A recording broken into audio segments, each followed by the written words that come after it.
Alright, we should now be continuing with restreaming on our main channel 2_MK with full permission of Amara2_MK. And we're continuing with the ranked matches and examples of different player types.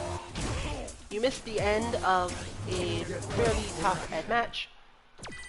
It was pretty, but I would wish it that the Denjin Hadouken had actually won the fight and therefore would have looked better.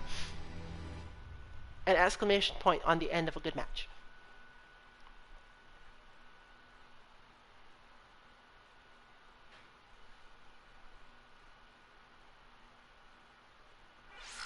Your opponent is using their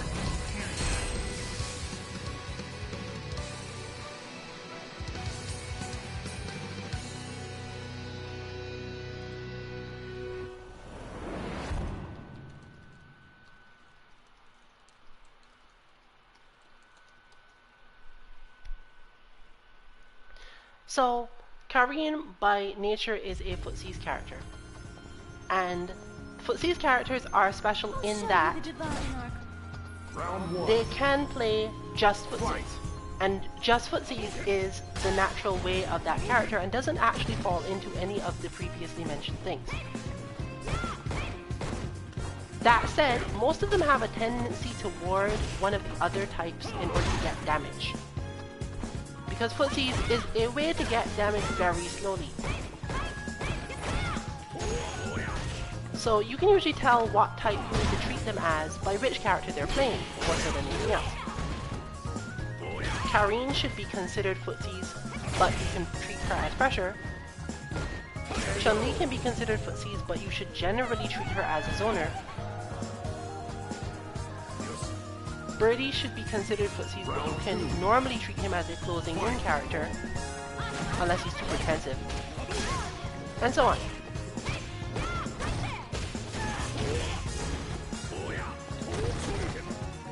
And they actually even have tools according to such things. For example, Kareen is generally pressure and has a lot of ability to do safe moves. And if you try to pressure her, she does have a way to flatly get out of it.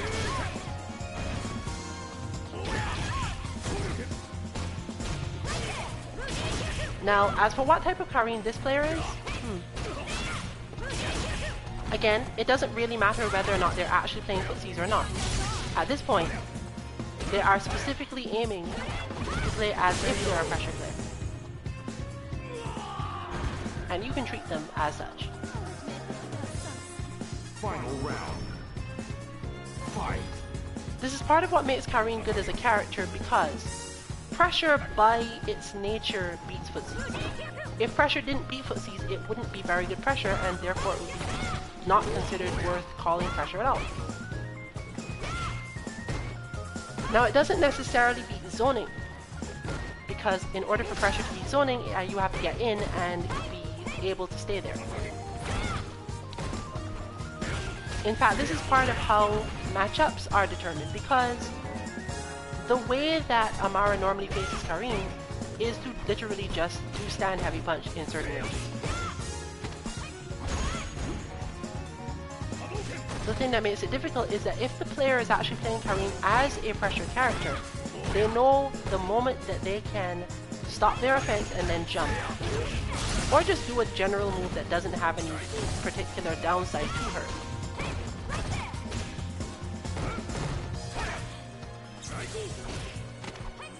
Stuff like that.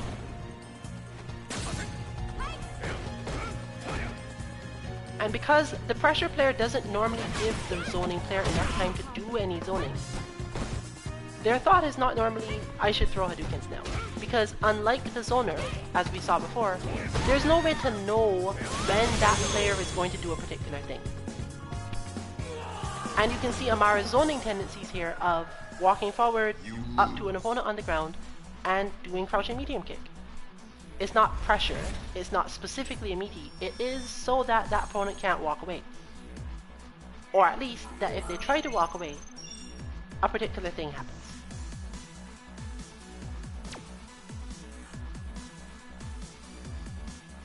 So that interaction, Round 1. while it might be frustrating if you are on the receiving end, is not outside of the parameters of what you can understand of the game. We are definitely seeing some lag that is not the stream.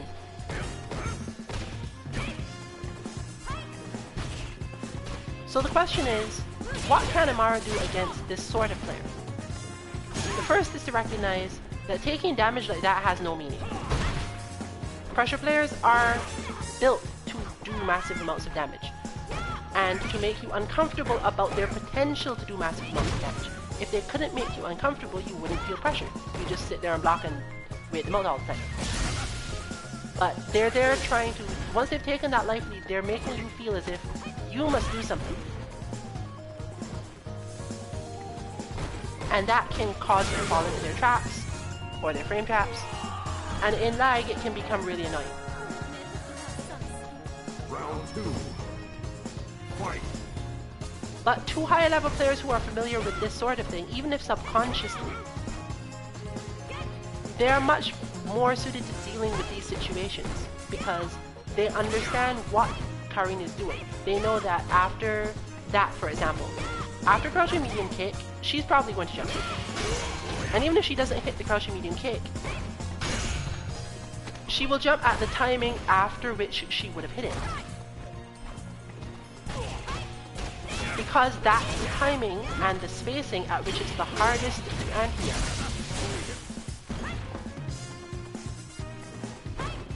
So technically, Amara can just watch for where crouching medium kick would be a good idea for Karin and wait for Karin to jump.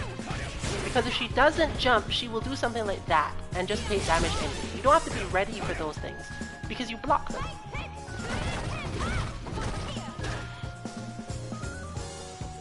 So this walking around is meant to be confusing, but it's there also to make you react to the crouching medium kicks. And that's where Karin starts to become a footsies character again. But it's not as if a pressure player is going to do a crouching medium kick and another crouching medium kick and then another crouching medium kick or a standing medium kick. Karin has that option and you generally have to fear it. But if you're at the end of a long set and you know for sure that your opponent is pressure, you should probably only expect 2 crouching medium kicks. They're going to jump after the second one. And since you weren't expecting anything other than the jump to begin with, and you probably didn't get hit by the second crouching medium kick, there's no specific reason to hit any button, because you might get some damage off them, but you could probably get more damage off them by just waiting longer until they jump and doing whatever. Unless, of course, the anti-air is difficult for your character.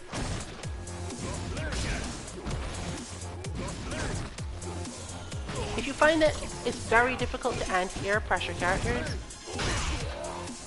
you should more so watch for what you can do to get out of the way, and watch specifically for ranges that they end up at after block strings, so that you start to understand when to hit the button timing-wise.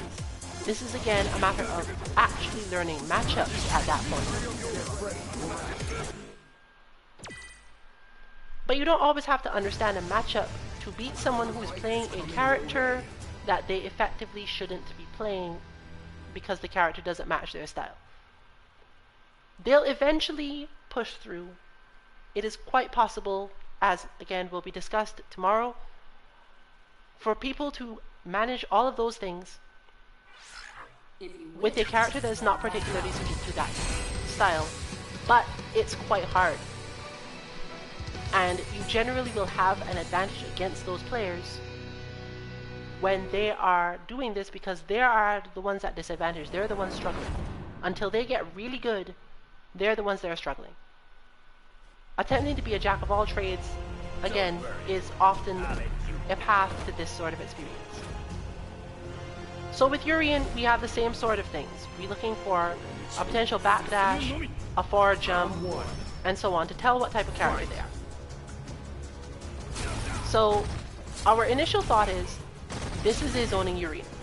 Why? Because Urien is a good zoner. There's no real reason to assume that someone who has chosen to play Urien doesn't want to zone.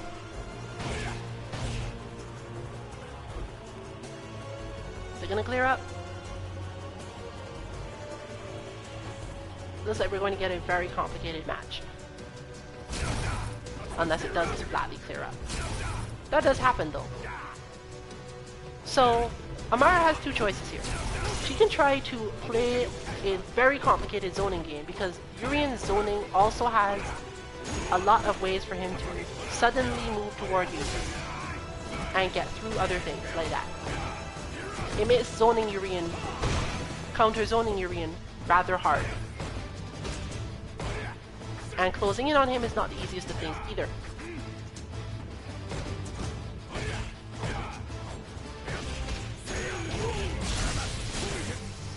The other option Amara has is probably going to be seen in a later round, if at all. But it is to effectively counter zone Urian entirely. Go to the other side of the screen, sit there, and play the zoning game outright. And take advantage of the fact that Ryu gains as much meter as he does from parrying fireballs. No chance of winning on the timer scan today.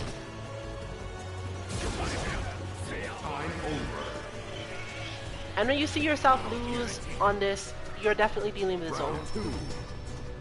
Even if they have a character who doesn't play who doesn't throw any fireballs. But most of the rest of the things they do, you don't have to fear because they're not likely to have spaced the things that they do so well that you're going to end up taking big damage. You just get the life lead and wait for them to do things.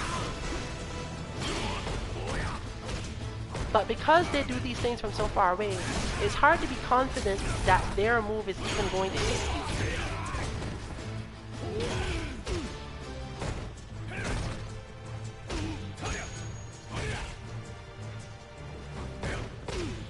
One of the things for Ryu specifically that becomes possible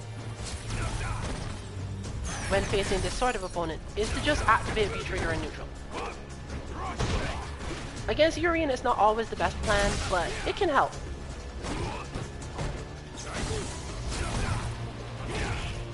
Especially if you don't immediately throw a fireball, because they're expecting that.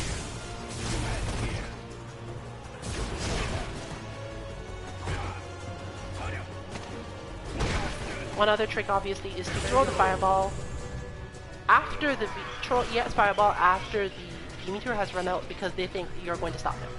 Final round. But that's the progression of a fight. And as you'll note, they were trying to get away and they got clipped by the same crouching medium kick.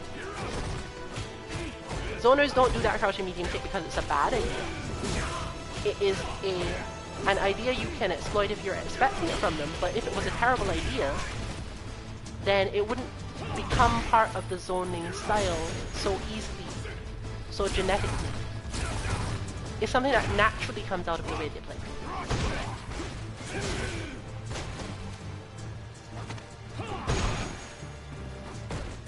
So now we're seeing Amara moving toward the jump in and throw, or move in and do wake up throw.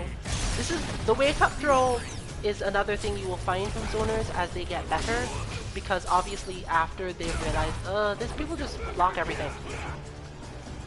But you can easily defeat it most of the time if you're aware enough by pretty much waiting a little bit to protect.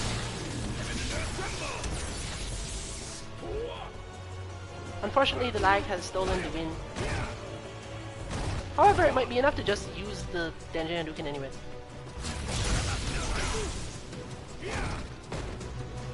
Had it happened right then, it would have been beautiful. But the win is still within reach, and it is still grasped. But you'll note that Urian can play in many different ways, but we saw none of it. In fact, you will often be surprised with just how minimalistic within these particular categories most players at this tier tend to play.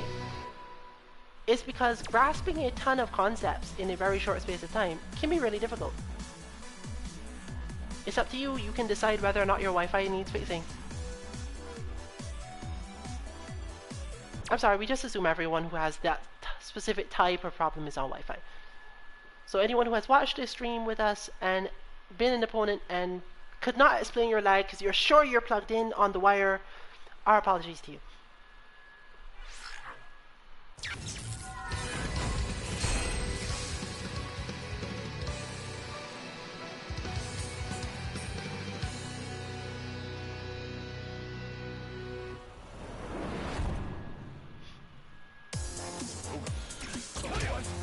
Now, while there's currently no consensus on when opponents start to quote-unquote get better and incorporate more than one thing,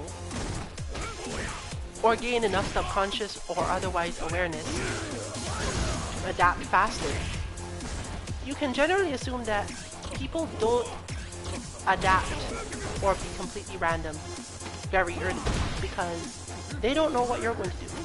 No one wants to just randomly throw out this untested idea, take a bunch of damage, and then lose.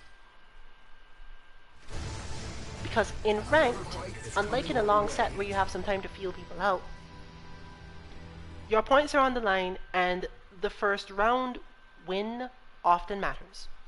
In casuals, this happens less, so if it's come to you that you need to make an adjustment mentally for this, people in casuals are a little bit less likely to put as much emphasis on winning the first round. So now we have Parallax 321, a very yellow Ken. The power of fear is strong. And by that name, I'd actually assume that this is a pressure player. There are clues everywhere. Of course, you wait to see what he does to confirm that he's a pressure player. But if you have a specific opening gambit against pressure players, well, why not? Might as well go for it. And immediately they jump and hit buttons and to the point where they hit buttons after their Tatsu. It's the only way the crush counter would have happened. So we can assume that this character, this player, is going to be not necessarily coming at you every moment, but they're definitely thinking about how to do it.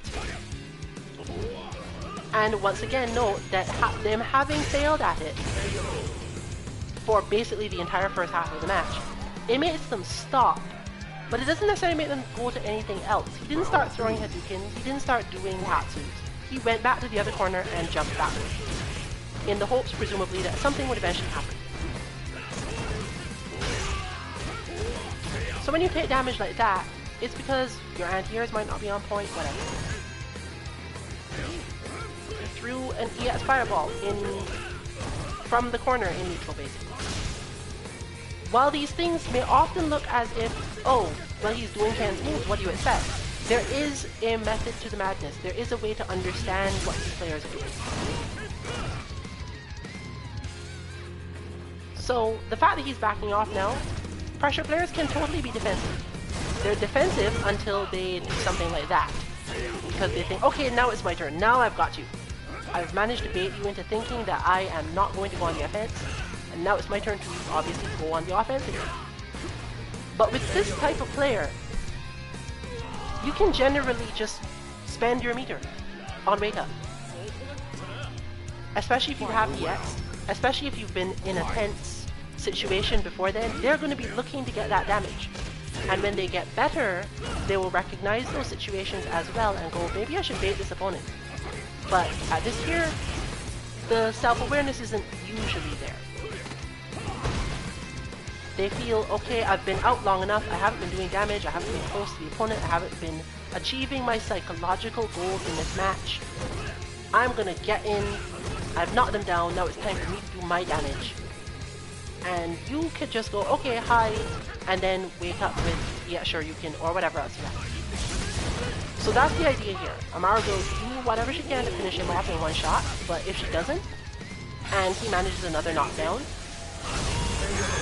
then the option would be, I'm going to hit this. But why did that work? That is also part of how this sort of player plays.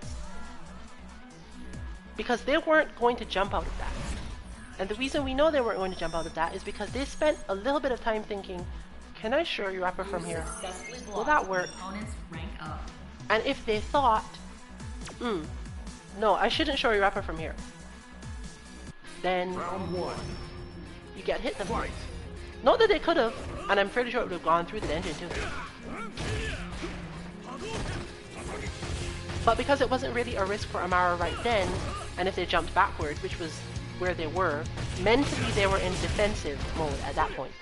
It became easy to pull that off.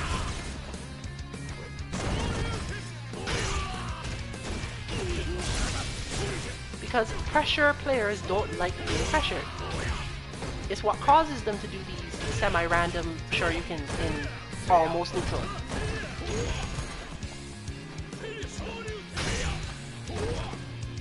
In fact, you can actually do it to the point where you recognize where they're standing and what is likely to come out of it, and adjust your punishes accordingly. The lag is causing some problems here, but this is also very important. Round 2. Lag is not normally what is defeating you at this level unless it's terrible. Because the speed of decision making, lag can make you drop a combo at a critical moment against someone who's around the same level as you. But if you find that, oh, the lag is consistently stopping me from doing this thing, do something else. You probably didn't need to.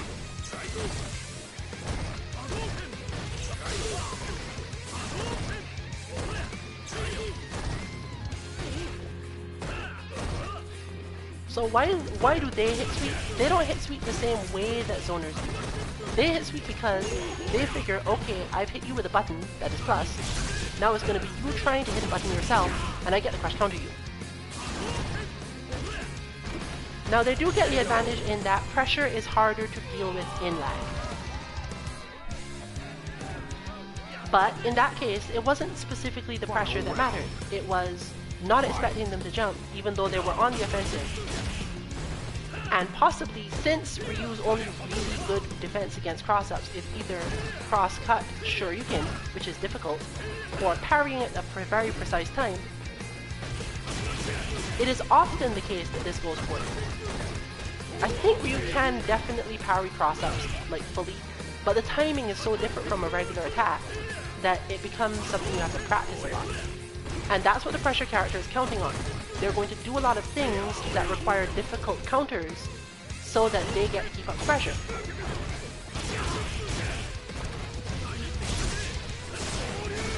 But they're also definitely invested in that aspect of the game. So now he's running away, sort of. And had that worked even slightly better, it would have been a better breakup and ended the round. But you know that they're going to jump back and forth a bit, because now they want to try to get the win that way. But even so, since they had no meter left to do an EX shoryuken, they would have had to decide which shoryuken to use. And since only one shoryuken is actually throw invincible, and that move I think is only -2. That is something that we all tend to forget, and I should definitely make a better note of. So while we return to Dalsimbot, I'll take a quick look at the frame data for that. I should remember it given that I spent so much time building Canbot stuff around the concept of identifying whether or not he's in V-trigger when he's doing the statsu. But V-trigger Tatsumaki Senpukyaku heavy kick, -2. So while that move is hard to react to, and you can do things directly after it, Amara has trained quite a lot on that. The opponent was out of meter, which means that the only way they would have been able to beat the throw with Ken is to jump away or do light shoryuken. And they would have had to had the mental fortitude to realize, I need to light shoryuken right now to beat a potential throw as the thing that comes up against me. So, with no Shoryuken to fear, knowing that if they went to do their own throw, her throw would effectively cancel it out one way or another. And if they jumped away at that spacing, victory was probably still hers. Maybe she thought about all this in that moment, maybe she didn't, but that is a thing you can do. That level of awareness does let you do that, and knowing that the character is a pressure character means that you can be pretty sure that they're not going to try to jump away, and they're not there waiting to throw tech you. Therefore, they got caught in whatever they were doing and defeated. Round 1. Flamenco Tavern, ladies and gentlemen. So Balrog is a lot harder because while one would assume, oh, Balrog is a pressure character, he's really not, actually. Balrog is a zoner by nature. This is why he was once popular with the beast Daigo Umehara, and why you can see different styles of Balrog, even though not everyone can recognize them as different styles of Balrog, because they're focusing on when the damage happens. If you don't focus on when you're getting hit by Balrog for big damage, and focus on what is the situation that led to me getting hit by this big damage, then you will be able to focus on that. Now, since Balrog has such good anti-airs, it's very difficult to play him in the way that zoners play against him. Part of the reason why it's hard to beat Balrog with zoners is not because keeping Balrog out is hard. It's because Balrog is also a zoner. Because he can attack you from basically the full screen away, and you have to have not been randomly doing things. The problem Balrog has is that a lot of his moves, even though they are fast when you're close to him, they do take longer to cross the screen than most people's moves, and are vulnerable while they're doing it. So, Amara has the option to just light Tatsu randomly in neutral. Because the worst thing that will happen is that she'll end up close to him, and he'll have done some move that normally helps, but doesn't react in the correct way with Tatsu. And Balrog, as you can see, has some weird throw ranges and weird throw spaces. If you fought him enough, you realize this happens a lot. But what does this let you do? Because he's normally holding back the way a zoner would, it's very hard to hit him with fireballs. And because he's not usually crouching, it's not easy to hit him with overheads either. If your complaint though is, oh, he was able to get on me from full screen away and hurt me, that's not what you should be focusing on in a Balrog matchup.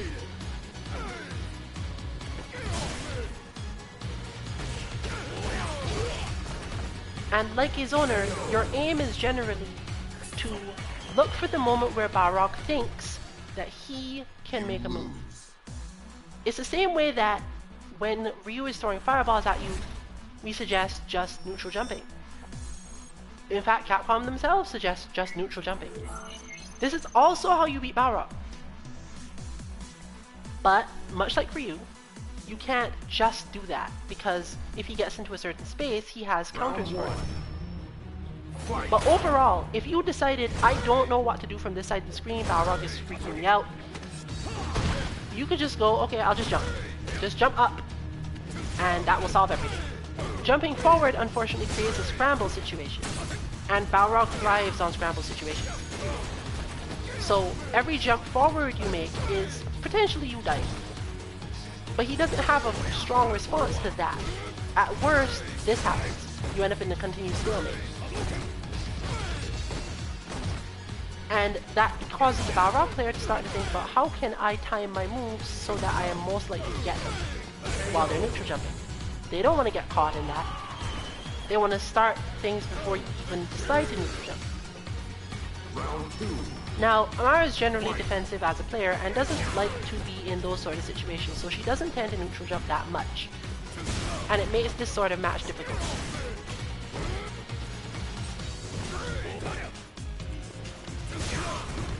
Because, yes, he definitely can do that, but the thing is that it throws Balrog's players' timing off. It makes them think about more things than they want to be thinking about. And as you can see, for all the talk of Balrog's large damage, if you're neutral jumping, you force him to do certain things that don't necessarily lead to him doing big damage. And it lets you turn around things rather quickly. It's also why he often has so much bar, as mentioned.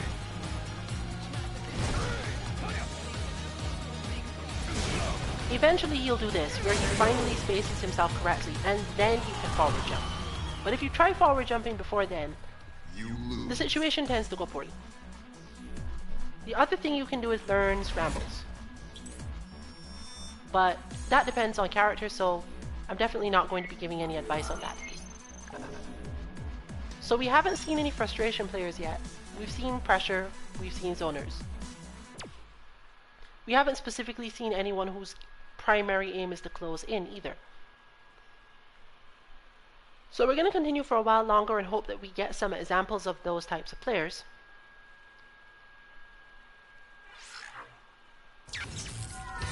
But at the moment, let's just enjoy the complexity of Dalsim Bot. Again, for those who were not here when I was explaining at the beginning of the stream, the goals for Dalsim Bot are when he jumps backward and floats, you are attempting to air him. Basically whenever he enters the air actually, but you don't get a point for when he does it through his B skill.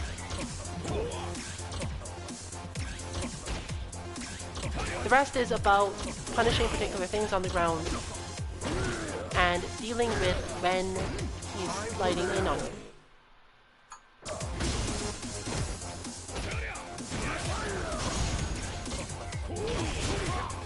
He's fairly easy to take down if you focus on a very particular thing, but that particular thing doesn't give you points. That said, it is good because of the way that he's programmed. It means that if you do knock him down, you have a higher chance of him going into the scenario that does give you points.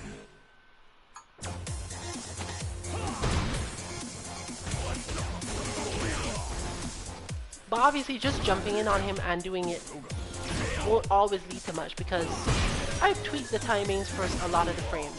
I won't have to hope that when other people input Dalsim Bot that the same thing happens, but so far it's been looking like success. So that would be a point.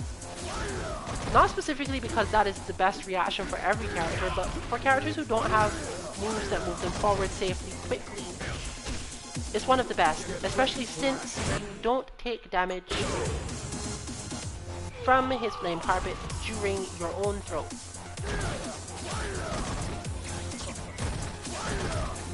Dalsim may be expecting you to tech. Well, maybe expecting you to throw and therefore tech you, but it's still not usually so bad.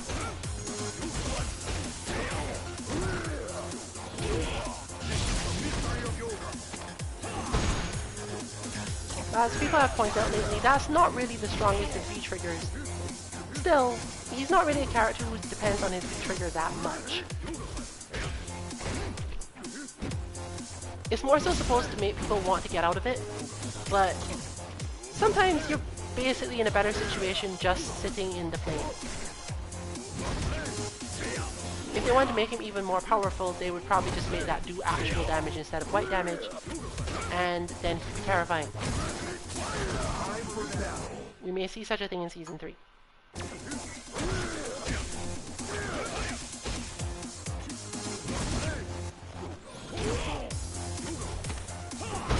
But throwing him around when he does things too close to you is totally valid, but you don't get any points for it.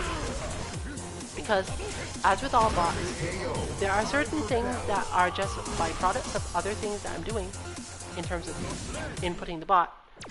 And the bot will take actions that don't necessarily make sense or mimic a strong player, because that's just a consequence of the rest of the requirements of the programming. So you can exploit them, but since you get no points for them, and it doesn't really help you understand how to fight the character, it's generally suggested that you don't. And this is still difficult. It is unclear what she is saying, and it really doesn't often matter.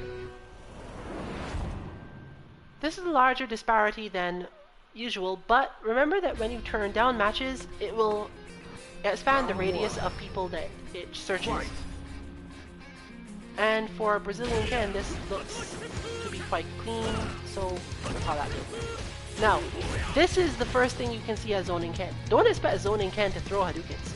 Zoning Ken will often sweep and throw himself into the fray basically by using his heavy Keitatsu. It's also fairly defensive. Now, this isn't to say that this player is particularly good or knows what they're doing yet. It's entirely possible that since they are level 4 in the game, and have 30 rank points that they haven't played the game that much. But that's the interesting thing about it. People who have played the game less fall into these categories more easily because they have an idea in their head about fighting games that comes from somewhere else.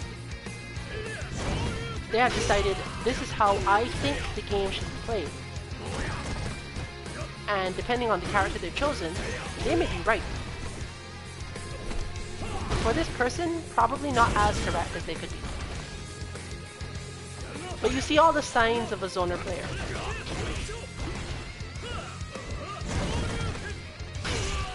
The only additional thing is, they're still Ken, so you still should watch out for the random Shoryuken. Went over a bit.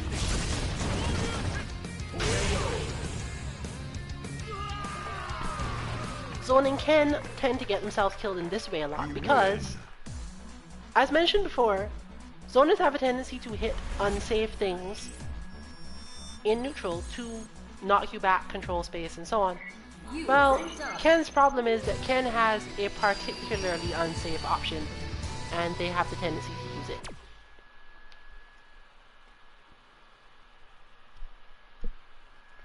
In the lower ranks, you tend to meet a lot of zoners. In fact, if you are in the lower ranks and you are a zoner yourself, it may be difficult for you to get out of the lower ranks because, again, zoner versus zoner is a complicated matchup. And since they don't have to be playing a zoning character, it can become an even more complicated matchup because you're not expecting zoning out of, say, a Lara. I will warn you now, zoning Laras are terrifying. They're probably not terrifying when you've reached higher silver ranks where the players around them know how to take a lot more damage in strict sense of Lara does this, I move forward, but I get hit. They don't take that sort of damage as much. So zoning Lara becomes less effective. Lara has to get in to keep up with the damage output of that type of player. But you can definitely see some signs of it in lower ranks, where she can just clap, hit buttons, and throw you only when things are complicated or hairy or something comes up in the match that makes them think it's a good idea. But in a neutral interaction, that's not usually what happens. You are currently ranked in North America. So, with Chun-Li, again, you can generally expect footsies, but she's another well-rounded character like Ryu. She has the capacity to play as a zoner and as pressure. She's weak in playing as a close-in character because her jump is floaty, and while her dash is good, it's usually predictable. Round one. So let's see what we get from this particular player. We can assume they're going to be a zoner from that, and the fact that they're already doing counter-zoning things, but can't be sure yet.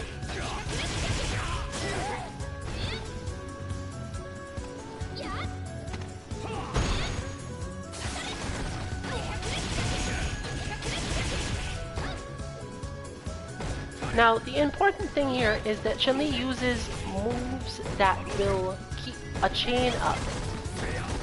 But it doesn't make her a pressure character because those moves are negative.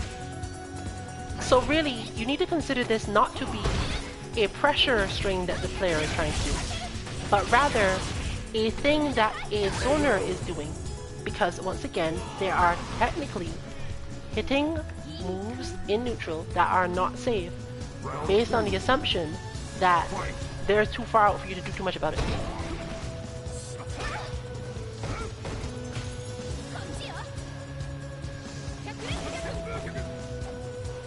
A lot of this, therefore, will be them trying to create a situation where you are in a bad position. But throwing out a heavy punch like that is not necessarily footsies either. It's still really just zoning.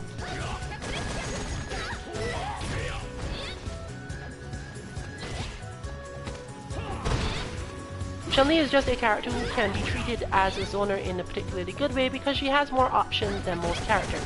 That's what makes her strong. Or by some people's reasoning, bearable, given that she's probably, in their eyes, no longer strong.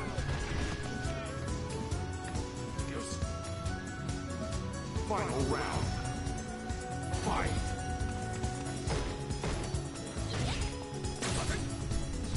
She also has a different jump arc and jump style, which can easily be both things at the same time. That's what makes her complicated to pin down. I wouldn't necessarily tell anyone, oh, Chun-Li is a pressure player or a zoner based on how they jump. She's one of those characters where watching her jump and what button she hits in the air doesn't necessarily tell you that. However, now that I've watched this Chun-Li for a while, I can confirm that they're a zoner by looking at a particular aspect of their jump. They're not trying to cross up, and they're not trying to land a combo. They're just hitting medium kick in the air in case you do anything. You lose. And this often means that you don't have to defend at all. This is another advanced thing you can use against zoners, except if they're Ryu and have a really deep jump in. If you feel as if you can't tell the difference, it's probably because their jump in buttons don't give them the option of doing a really deep jump in button. Zoning Cammy has this problem, along with Chun. Zoning Bison to some extent still has this problem, even though he does have the jumping heavy kick, which can be pretty good. But as you can see, it's not so hard to anti-air Chun-Li specifically when she tries this, unless she is definitely using the heavy kick. And a couple good anti-airs will normally make the player try to do that.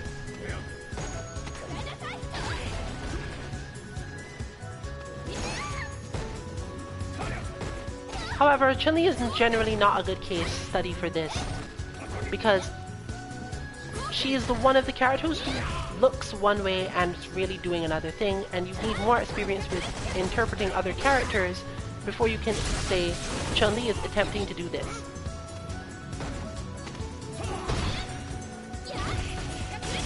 But that sort of deep jump and this person's ability to do a combo presumably means that they ground out the combo.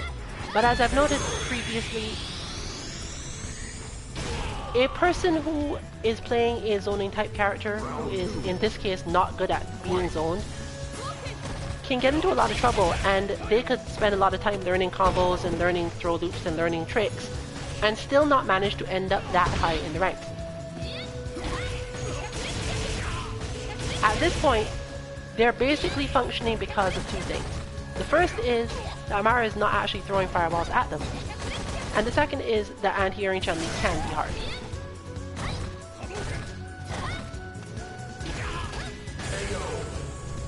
But there's nothing more to it than that. That was not a matter of one not knowing what to do against Chun-Li. It was not a matter of the opponent knowing some special trick. And it was not a matter of the opponent not being something you could understand as a general thing. She's just harder to do certain things against, and harder to feel comfortable doing certain things against, which is why she's a capable pressure character. There is a solution to that, but again, it's outside the scope of this particular video.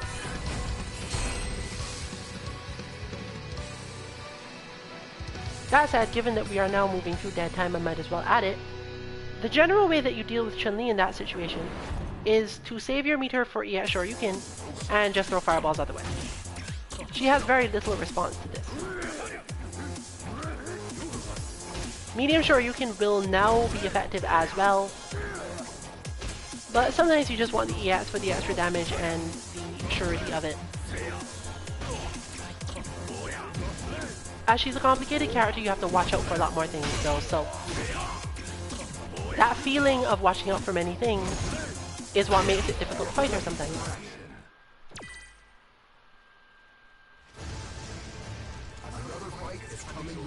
So we're going to cross our fingers that there is at least one grappler out there playing tonight, or someone who plays grappler style, i.e. close in, despite the fact that they're not playing a grappler.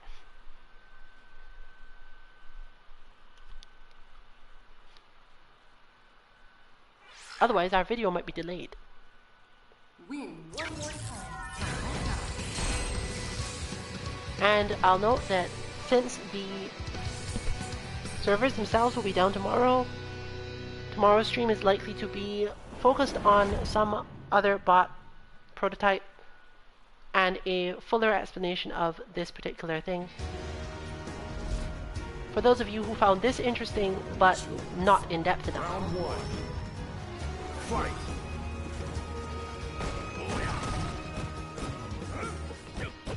We have Pressure Ryu, and you can tell it's Pressure Ryu because you could sit there and block the entire time and almost nothing would happen. Eventually he'll throw, but I mean, for the most part, you can just assume that he's not going to. I don't think he meant to hit that.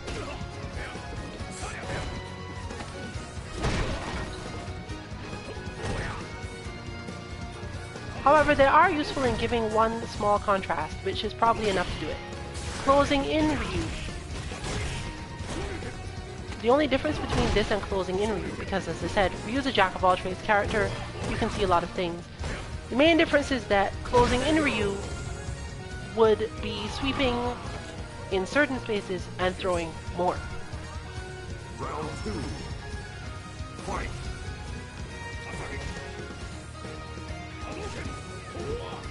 But since they're so willing to stay that far away, you can be pretty sure that they're not.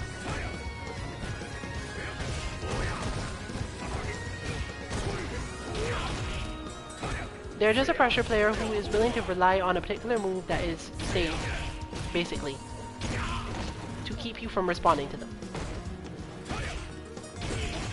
And note that as soon as they've got you flustered, they will in fact do the jump to cross up. Just like that.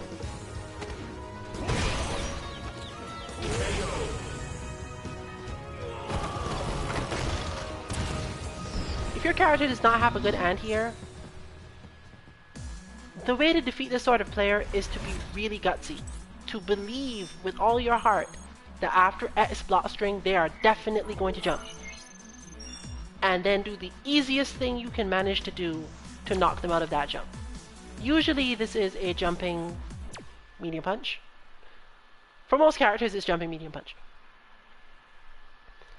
Because the entire point of them putting so much pressure on you is to make it hard for you to go, okay, I need to Shoryuken, I need to do this EX move. All of those things become more difficult at this level because of the pressure. So the easier answer is just flatly believe outright that they're going to jump and counter it in whatever way is most appropriate to knowing their jump extremely in advance.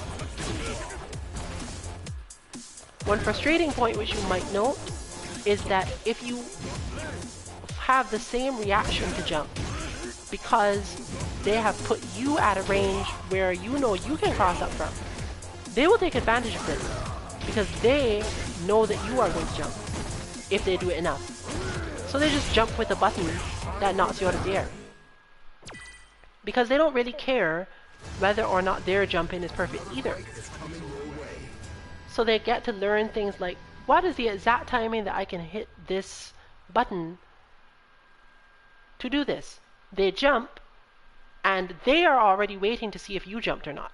If they see you jump, they hit one button. If they don't see you jump, they wait a little longer and hit another button. Since they are not the one reacting, they feel fine.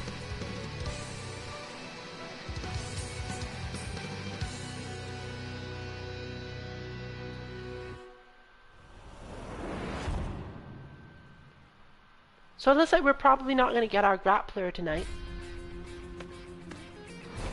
And close-in Ken is a little rare. But based on the startup lag, was this a PC player? Didn't pay enough attention to be sure. Fight.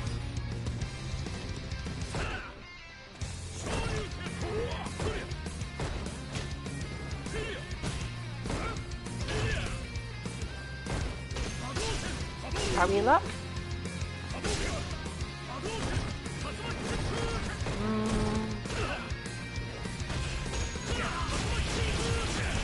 Unfortunately, there's no way to be sure.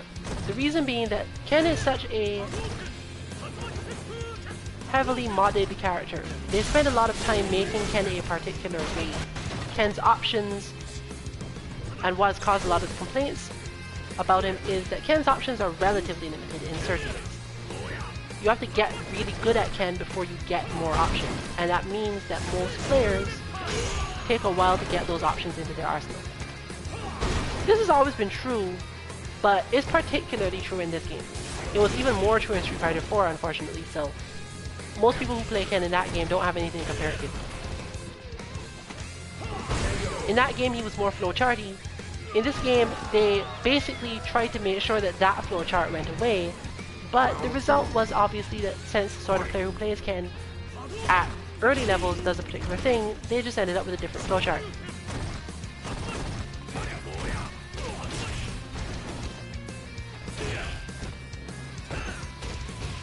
But we're going to call this Pressure Ken because you'll note that he hits moves that are relatively safe, he waits for very specific ranges to jump from, does a block string and then immediately jumps, that sort of thing. So again, the way to win this is probably just wait for the block string and then immediately like neutral jump, medium punch or something. But having faith in that, especially when they don't do it every time, can be kind of hard.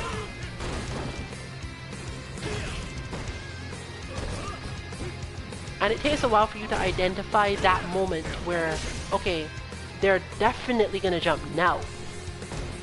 From all the false positives where they were just hitting buttons and there is another option in the pressure string. Eventually you learn one or two that you can use.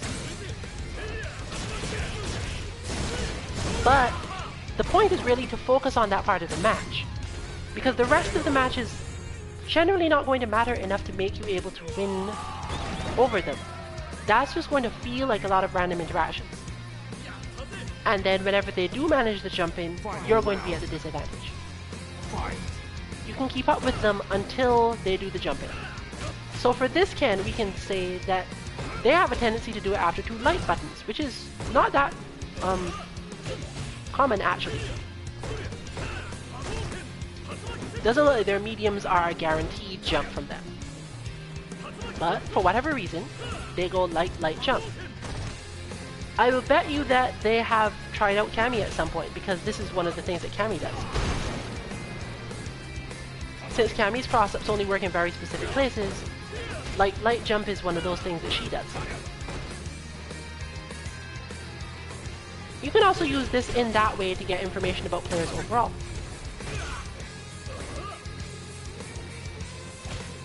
But again, remember that pressure doesn't mean that the opponent is constantly trying to close in on you.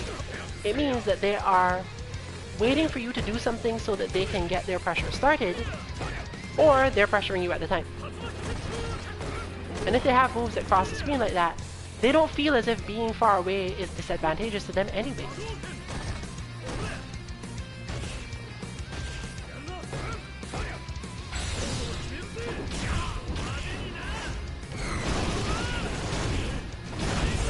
But unfortunately, as noted, no matter how well you play against the pressure character, no matter how long your defense holds out, unless you can push back on them, they have forced you to not respond at all, and therefore, they'll eventually whittle you down.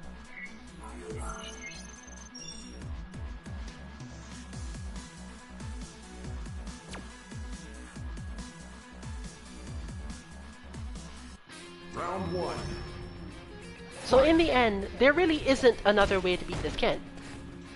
It may seem that way, but there just isn't, because he never gives you the option of doing anything.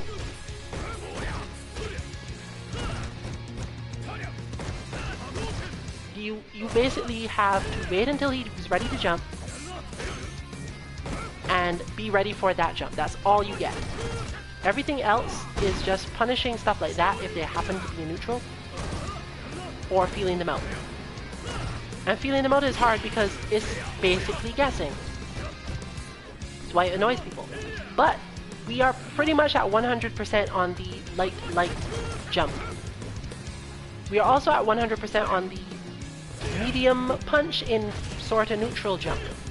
I don't think I've seen him do anything other than 2 medium punches before. And it's a way to find out how to defeat them, because you could go, well, wait, if they do 2 medium punches and I jump, do I get hurt? And if not, then by all means jump. Unfortunately, the lag is not helping, and this is one of those times where I can say yes, the lag is actually affecting the outcome of the match. But usually that's not the case. Usually it is becoming frustrated or looking for something that isn't there. Because your opponent has already made their plan. It's when you get to high ranks where lag can let your opponent hide things. At this level, they're seldom hiding anything. They have the same idea of what to do. And they autopilot through it.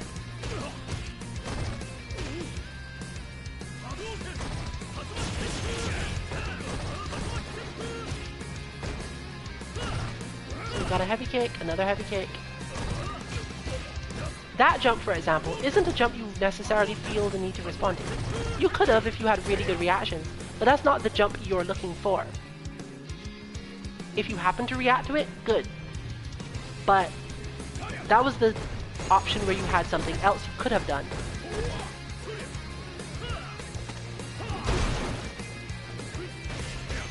And we're seeing some damage here from the lag on this side. And also remember, pressure players don't like to be pressured. If you're the sort of person that abuses lag to win, it often means that because they'll mess up their own wake-ups in lag, you do get to pressure them more. And then that'll make them antsy and make them even more likely to do it and make them easy to bait. But obviously, as honorable sports people, we do not suggest that you do this unless your opponent is doing it first and you're in ranked. Because there's really no point in losing points to someone who is abusing the lag themselves, because you don't really want to abuse the lag. Unless, of course, you know, you're still practicing in your current tier of play and don't really care about losing the points that much. Doesn't really matter then.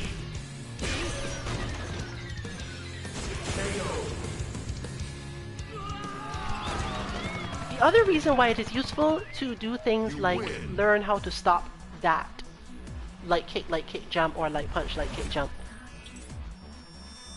it's not because that is the way you're necessarily going to get your damage, but it's the way your opponent gets theirs. And you can use that fact to extend the match into the territory of you winning by attrition rather than them winning by attrition. Round 1. If this player doesn't get that sort of mix-up, do they have enough skilled offense to actually do anything?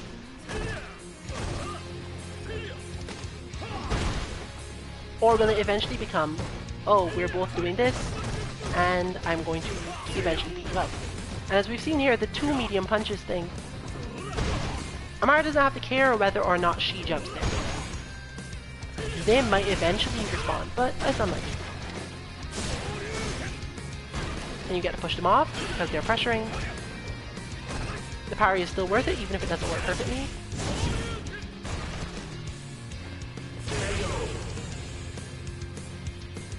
So even though there was a relatively large difference in life, that had more to do with the EX Tatsu in neutral and the initial success at their neutral tactic than because there was a whole lot of outplaying going on. Because they're really just whittling down at this point. They're waiting for spaces and for pokes and that lead into those spaces and slowly draining life away. You can tell because of how long it takes them to get to stun. And this sort of player, Amara, for example, can generally assume that she can throw them after parries because of the way they move. Whereas with most people, she tries to go for a combo. You can even tell which of those options you should default to based on the type of player. A close-in player, you can generally expect that they're going to be trying to throw you or something because they've gotten close, and as far as they're concerned, their goal is achieved. A pressure player is probably going to hit some light button that might beat your parry depending on how they jump. So it's easier to just throw them. At least if the troll loses to the light button, it's not usually so bad.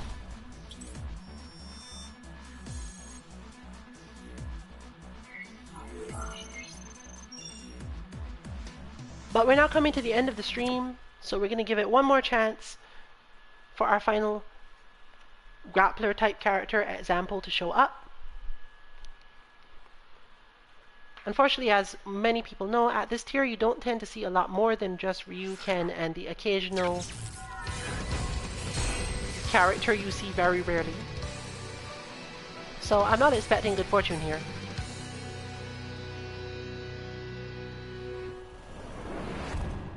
But we will still give it at least one more try. In the meantime, I'll remind the point system for Dowsing Bot, even though you don't have much access to it. Just a concept of what you would be aiming to do with Dalton. Because he does have some tricky stuff from the air, so you're aiming to respond to him going into the air and certain block strings.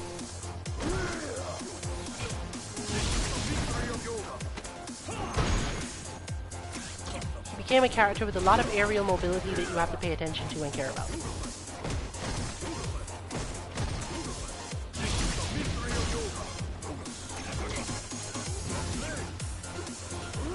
And so the bot, with just a little bit of lucky timing, can at least simulate the difficulty of chasing down Dalton. When all things are enabled, you get this sort of sequence. And while it would seem to be, oh, I should just jump, 1, you won't get points, 2, he really can still hurt you.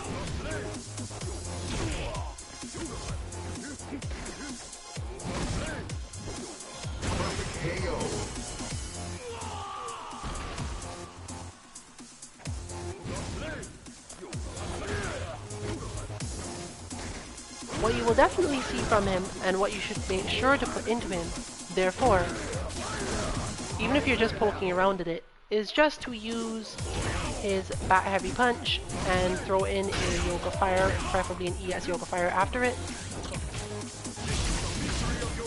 Even if you don't have all the nuances of a bot, just giving him a teleport, a way to get into the air, and that can be enough to give you some very basic fights.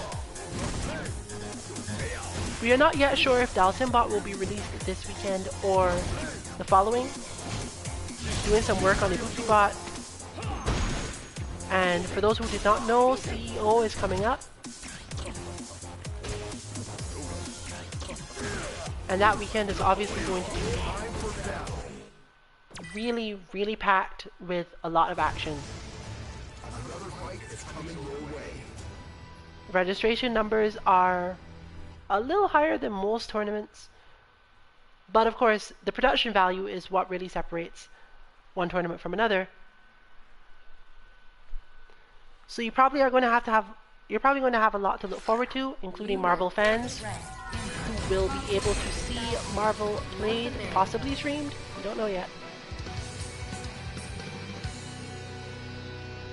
I haven't seen any Marvel streams coming out of E3, but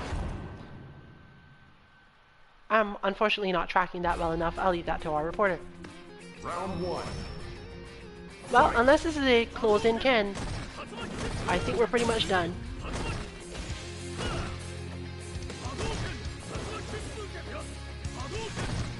But we do have this, and I can immediately identify this as a frustration player. But no one else should expect themselves to be able to do that immediately. The frustration player's goal is to be sort of random, but they're not really being random. They are just trying to make you think they are. They don't hit these buttons and these moves from places where they think they're going to get hit. And if you wait long enough, they'll eventually do something stupid. Because their idea is that if they frustrate you enough, you will do something stupid first, and then their move will beat you. So they were nowhere in range for that. Amara would have had to hit a button for that to work. But they still did it. Why? Because that's how frustration players think. They make themselves try to look like a zoner temporarily. And hope that you'll mess it up. But what's the key to beating these players? One is patience. Because like the close-in player, they'll hang themselves eventually, but in very specific ways. That's often more character dependent and might be difficult to do. The other thing you can do is jump in on them. Ken has decent anti-airs, but I'm willing to bet that this player doesn't anti-air that well. But it's not because they don't have the execution for it. Don't assume that a frustration player doesn't have the execution for anti-airs, because if they didn't, they wouldn't be very good at frustrating people who jump at them. What they lack often is the focus to anti-air. And this can be seen even in the highest levels of play. I'll leave it to you, anyone who does watch high level play. Think about the characters and players who people complain, oh, they're missing their anti-airs, they're not anti-airing enough. And think of the way those people play otherwise. And I'm willing to bet you will realize that they have a lot of changes, a lot of motion, a lot of things that would frustrate the opponent, but then they don't anti-air properly.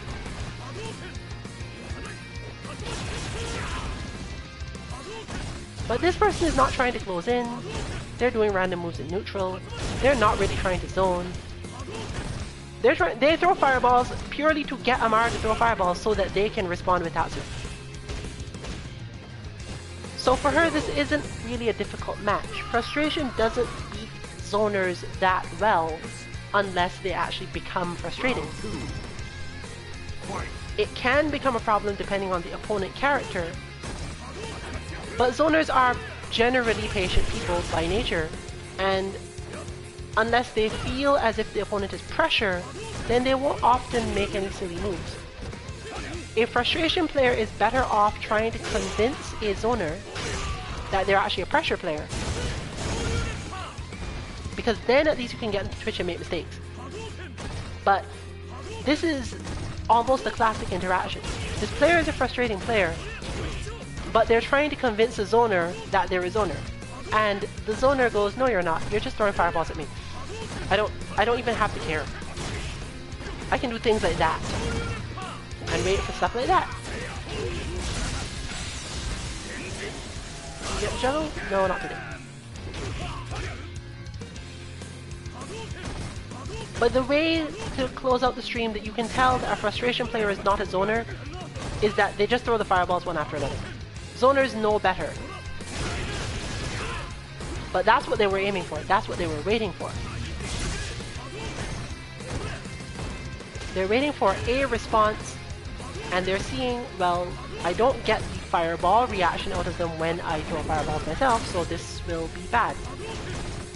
But if you've watched this player for long enough, you can see this is a total breakdown of exactly what they're trying to do.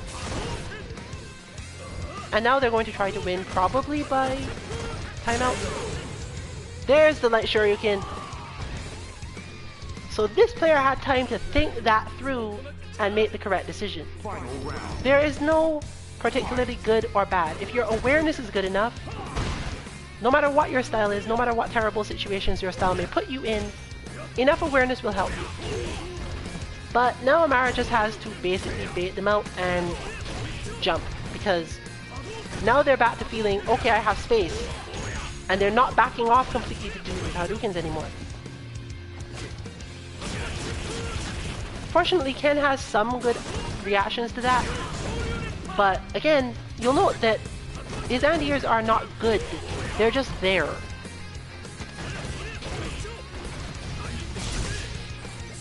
So being a frustration player against a zoner doesn't necessarily mean you're going to win or lose, it just means that if you guess right, good things happen, if you don't, bad things happen. See?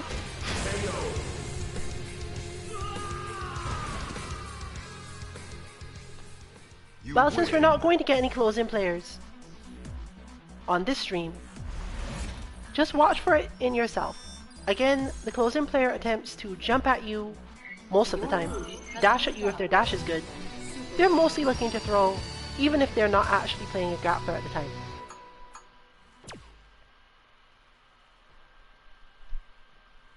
However, that brings us to the end of the stream and the lesson. I hope it was helpful.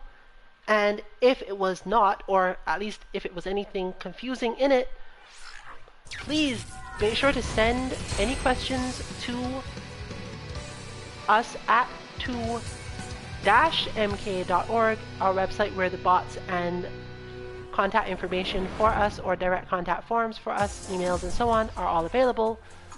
And hopefully I will be able to answer any questions I receive in tomorrow's stream. This is Rillian and Amara signing off.